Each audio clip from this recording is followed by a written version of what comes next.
오늘 말씀은 마가복음 3장 7절로부터 19절까지 말씀입니다. 함께 읽겠습니다. 예수께서 제자들과 함께 바다로 물러가시니 갈릴리에서 큰 무리가 좇으며 유대와 예루살렘과 이두메와 요단강 건너편과 또 두로와 시돈 근처에서 허다한 무리가 그의 하신 큰 일을 듣고 나아오는지라. 예수께서 무리에 에워싸 미는 것을 면키 위하여 작은 배를 등대하시도록 제자들에게 명하셨으니 이는 많은 사람을 고치셨으므로 병에 고생하는 자들을 예수를 만지고자 하여 피끈이 함이더라. 더러운 귀신들도 어느 때든지 예수를 보면 그 앞에 엎드려 부르짖어 가로되 당신은 하나님의 아들이시니이다 하니 예수께서 자기를 나타내지 말라고 많이 경계하시니라. 또 산에 오르사 자기의 원하는 자들을 부르시니 나아온지라.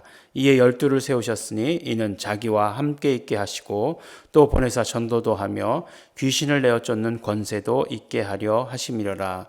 이 12를 세우셨으니 시몬에게는 베드로란 이름을 더하셨고 또 세베대의 아들 야고보와 야고보의 형제 요한이니 이 둘에게는 보아너게 곧 우레의 아들이란 이름을 더하셨으며 또 안드레와 빌립과 바들로메와 마테와 도마와 알페오의 아들 야고보와 및 다데오와 가나안인 시몬이며 또 가룟 유다니 이는 예수를 판 자러라.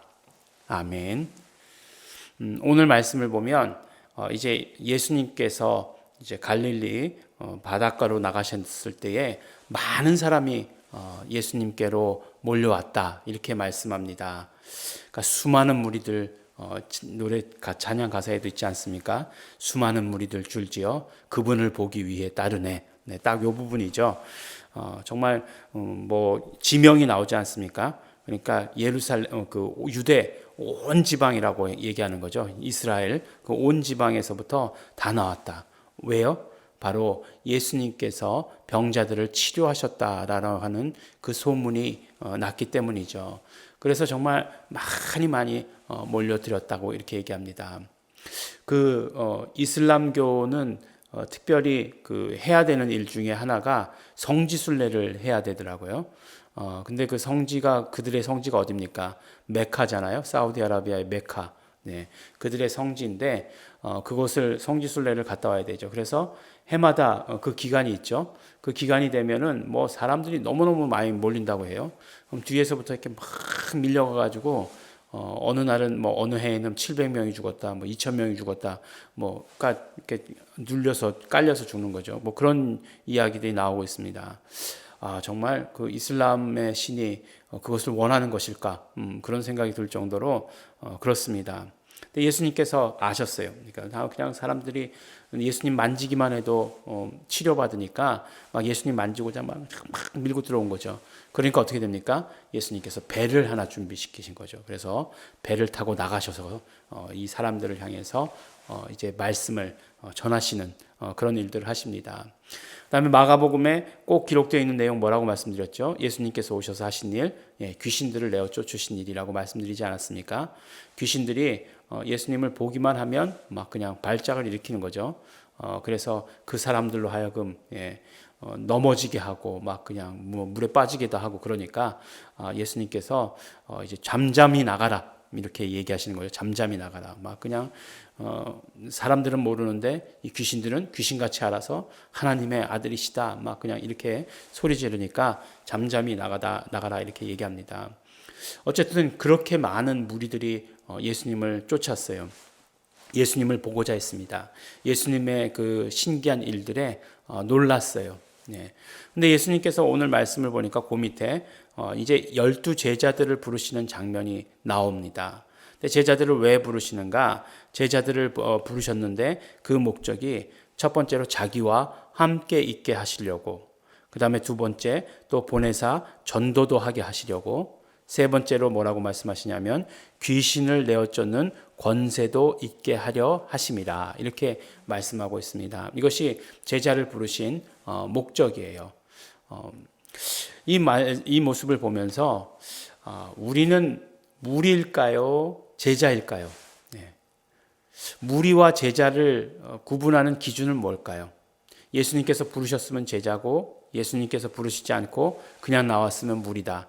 네, 그걸까요? 네, 그럴 수도 있지 않습니까? 오늘 이 이야기를 보면 그래요.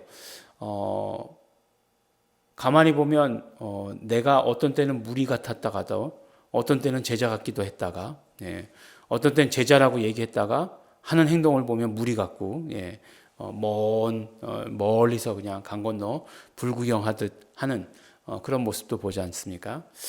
그래서 내가 무리일까 제자일까라고 하는 것에 대해서 선명한 기준이 있었으면 좋겠다라는 생각이 듭니다. 네, 선명한 그 기준 무엇이겠습니까? 바로 예수님께서 제자들을 그 부르신 목적 가운데 나는 함께 하고 있는가 이걸 봐야 되는 거죠. 그러니까 함께 있게 하시려고 말씀을 선포케 하시고 그 다음에 귀신을 내어 쫓는 권세. 네. 이 세 가지를 기준으로 해서 보면 내가 무리인가 내가 제자인가 하는 것을 알 수 있습니다. 정말 이 함께 있게 하시려고 하시는 것은 가만히 보면 하나님의 속성이신 것 같아요. 하나님의 성품이시고 하나님의 그런 어떤 본성 이렇게 얘기해도 좋을 것 같습니다. 처음에 하나님께서 모세를 부르셨을 때 뭐라고 얘기하죠?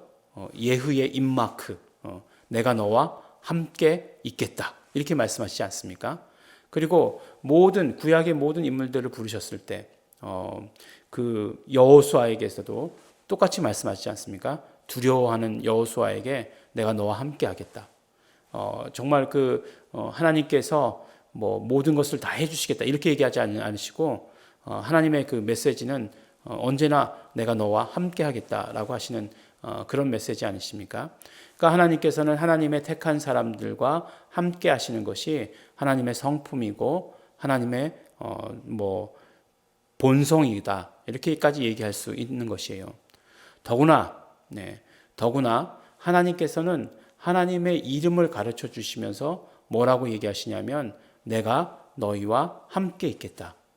하나님이 너희와 함께 라고 하시는 이름 뜻이 그렇다라고 하는 것을 우리에게 가르쳐 주셨습니다. 그러니까 하나님께서 이름을 가르쳐 주시면서 그 이름의 뜻이 그렇다라고 우리에게 말씀해 주신 것은 하나님이 그러하시다라고 하는 걸 우리에게 말씀해 주신 것이잖아요. 그러니까 이름을 통해서 하나님을 알려주셨는데 그 이름이 그런 뜻이라면 하나님이 그러하시다라고 하는 것을 얘기해 주시는 것이잖아요. 그렇죠? 네. 그러니까 하나님의 이름은 예수 이름은 하나님께서 우리와 함께 하시는 것이에요. 그래서 이름을 우리에게 가르쳐 주신 것이죠.